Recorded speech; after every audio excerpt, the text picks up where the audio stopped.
তো দর্শক আসসালামু আলাইকুম। এখন আছি আমরা সৌরিয়া কেএলসিতে।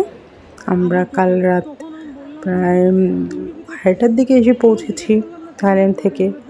এসে পৌঁছে রাতে ঘুমাতে ঘুমাতে প্রায় 3টা। তো সকালে ব্রেকফাস্ট করি আমরা চলে এসেছি সৌরিয়া কেএলসিতে। তো ওখানে এসে আমরা শপিং মলে ঘোরাঘুরি করছি।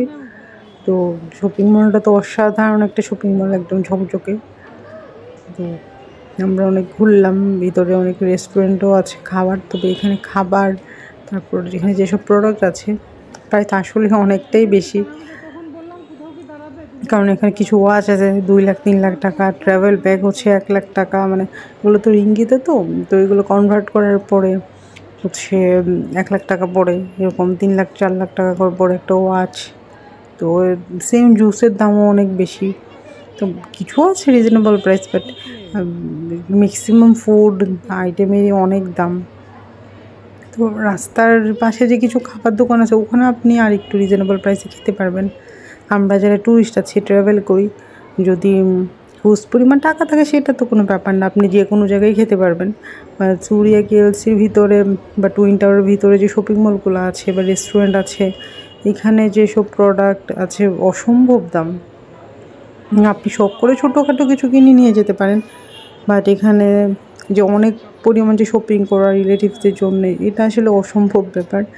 আমি মালয়েশিয়াতে ঘুরে মোটামুটি বুঝলাম যে বড় বড় যে শপিং মলগুলো আছে এগুলোও যথেষ্ট দাম, কিন্তু সেই তুলনায় কিন্তু থাইল্যান্ডের শপিং মলগুলোতে অনেকটাই রিজনেবল ছিল যে প্রোডাক্টগুলো, মান প্রায় কাছাকাছি, কিন্তু মালয়েশিয়াতে অনেকটা দাম।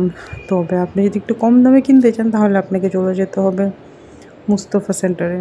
মুস্তাফা সেন্টারে আপনি চকলেট, জুয়েলারি আইটেম, তারপর সাবান, শ্যাম্পু বা ক্রিম, লোশন, ওই টাইপের প্রোডাক্টগুলোও রিজনেবল প্রাইসে পাবেন।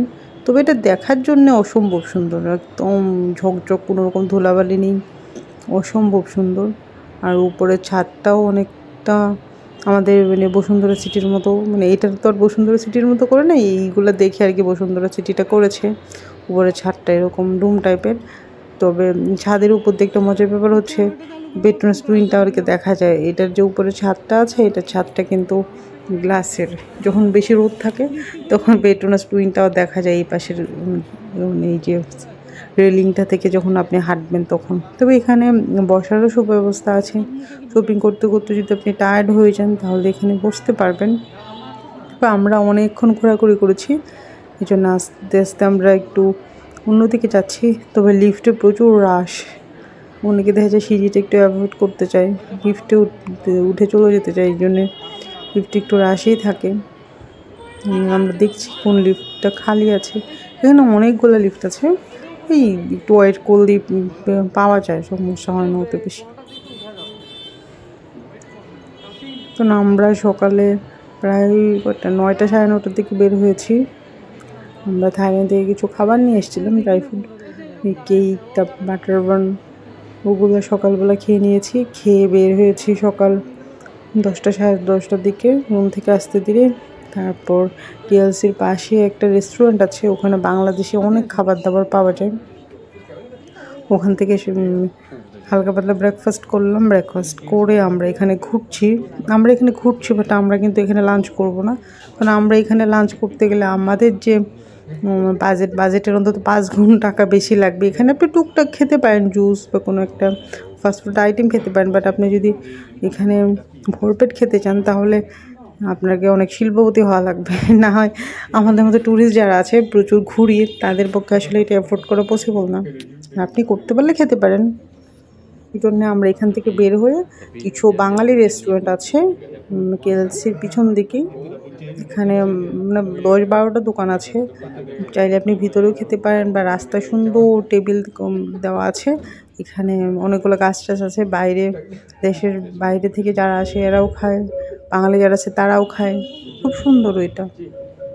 এই জন্যে আপনি ওখানেও খেতে পারেন। তবে দেখার জন্য এটা অনেক ভালো জায়গা। আমাদের গন্তব্যে আমরা চলে এসেছি। আমরা আরেকটা ফ্লোরে চলে এসেছি, এসে এখানে আরেকটাক্ষণ ঘোরাঘুরি করব। ঘোরাঘুরি করে এখানে যে শপগুলো আছে, তো আপনি চাইলে ঘোরাঘুরি করে সবগুলোর মানে প্রোডাক্টের দাম জানতে পারেন, ওদের কী টাইপের প্রোডাক্ট রাখে সেটা দেখতে পারেন। তবে অসম্ভব সুন্দর এটা, মানে একটা ধুলাবালি কিছু নাই, একদম ঝকঝক তক করছে, মনে হচ্ছে যে মানে ক্লিন করতে কিন্তু খুব একটা দেখি না, আসলে ডাস্টই নেই ওইসব কান্ট্রিগুলোতে। আমাদের দেশে যেমন প্রচুর ডাস্ট, এখানে তেমন ডাস্ট নেই। এটা কোনো মতো মেসেজ সেন্টার, এটা কিসের জানি এত সুন্দর, এটা কি জুতা রাখা আছে এত বড় শোরুমটার মধ্যে? আমার কাছে মনে হয় যে 50 জোড়ও জুতা নাই, এই অবস্থা। আমি মানে পুরো খালি দেখে কনফিউজড হয়ে গেছি, এটা কিসের শোরুম, এখান থেকে জুতার। গেটটা হচ্ছে সামনের দিকে, মনে হয় মেইন গেট, ওই দিক দিয়ে বের হওয়া যায়। অনেকগুলো গেট আছে কিন্তু কেএলসির, মানে অনেকগুলো বলতে কেএলসি সুরিয়া যেটা, ওইটা দিয়েও প্রবেশ করা যায়। আবার পেট্রোনাস টুইন টাওয়ারে 2টা আবার কানেক্ট করা আছে, চাইলে আপনি কেএলসি দিয়ে প্রবেশ করে পেট্রোনাস টুইন টাওয়ার দিয়ে বেরোতে পারবেন। আবার পেট্রোনাস টুইন টাওয়ার যে গেট আছে শপিং মল, ওইটা দিয়ে প্রবেশ করে আবার বাস দিয়ে আপনি বেরোতে পারবেন।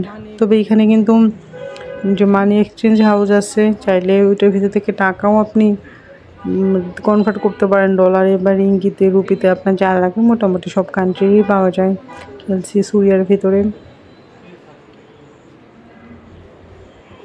এখানে প্রচুর ট্যুরিস্ট আছে, মালয়েশিয়ার চাইতে আমার কাছে মনে হচ্ছে অন্যান্য কান্ট্রির লোকজন বেশি।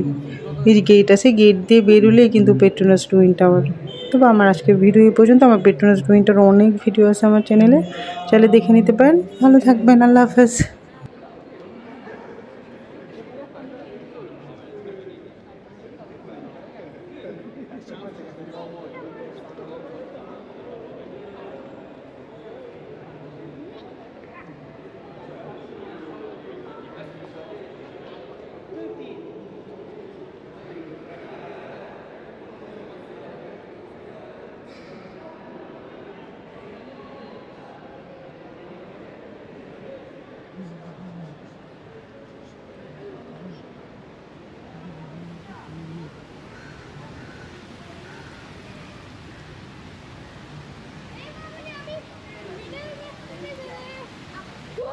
আস্তে আস্তে আস্তে